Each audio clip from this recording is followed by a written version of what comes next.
लड्डू गोपाल के 5वें जन्मदिवस पर भक्ति भाव से ओतप्रोत।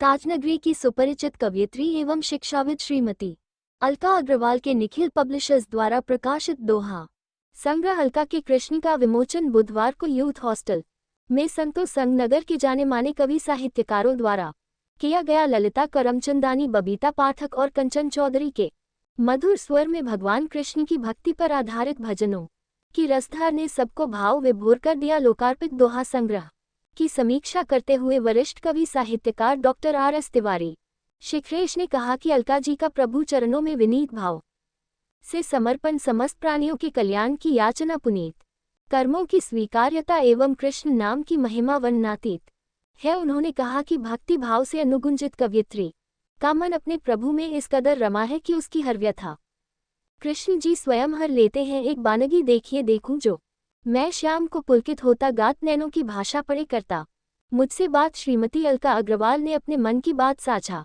करते हुए कहा कि मैं 25 सितंबर 2019 से पहले तक ईश्वर तिवारी शिखरेश इस पुस्तक की मैंने समीक्षा की है और मैंने अलका जी को लोगों को अंतर्दर्शन होते हैं, इनमें एक साक्षात प्रभु का आत्मसात देखा।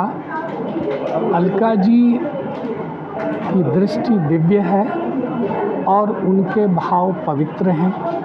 उनकी तल्लीनता प्रभु में कुछ इस तरह समाई हुई है कि संपूर्ण सृष्टि नियंता प्रभु भगवान कृष्ण उनके रग रग में, शब्द शब्द में, वाणी की हर ध्वनि में एक प्रतिध्वनि स्थापित करते हुए नजर आते हैं।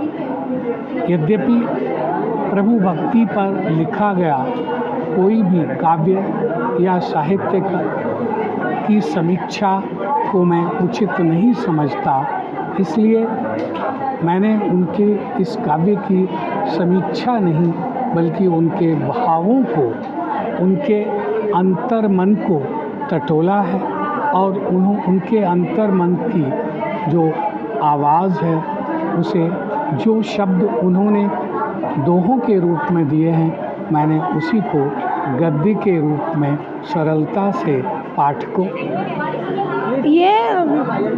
मुझे बहुत खुशी हो रही है क्योंकि ये जो विमोचन हो रहा है ना बुक का, ये अपने आप में बहुत अद्भुत और अनोखा हो रहा है। हम लोग सरस्वती जी के पुत्र हैं, पुत्री हैं, हम लोग लिखते हैं, लेकिन ये कान्हा जी की किताब है। इसमें कान्हा जी के दोहे हैं और इस किताब का नाम है अलका के कृष्ण, और ये सच में मेरे ही कृष्ण हैं क्योंकि ये जो मेरे घर में आए हैं ये मेरे ही कृष्ण हैं और इनके संग मेरी जो एक ट्यूनिंग बन गई है, एक जो इनसे मेरा रिश्ता बन गया है, माँ बेटे का रिश्ता बन गया है। तो हम इंसान हैं, हम इंसान रूप में इनसे कोई भी रिश्ता हम बांध लेते हैं। बात तब अनोखी हो जाती है जब ईश्वर हमसे रिश्ता बांध ले। तो ऐसा हुआ, जब मैंने इनको बेटा माना तो मैं बहुत रोने लगी। मैंने कहा मैं तो तुम्हारी माँ बन गई, तुम मेरे बेटे कब बनोगे? तो मुझे कुछ ऐसे प्रत्यक्ष प्रमाण मिले इनकी तरफ से कि वास्तव में मुझे लगता है ये मेरे बेटे हैं। एक बार का किस्सा मैं आपके माध्यम से लोगों तक पहुँचाना चाहती हूँ। आस्था का जीता जागता एक नमूना उदाहरण जो मेरे संग घटा।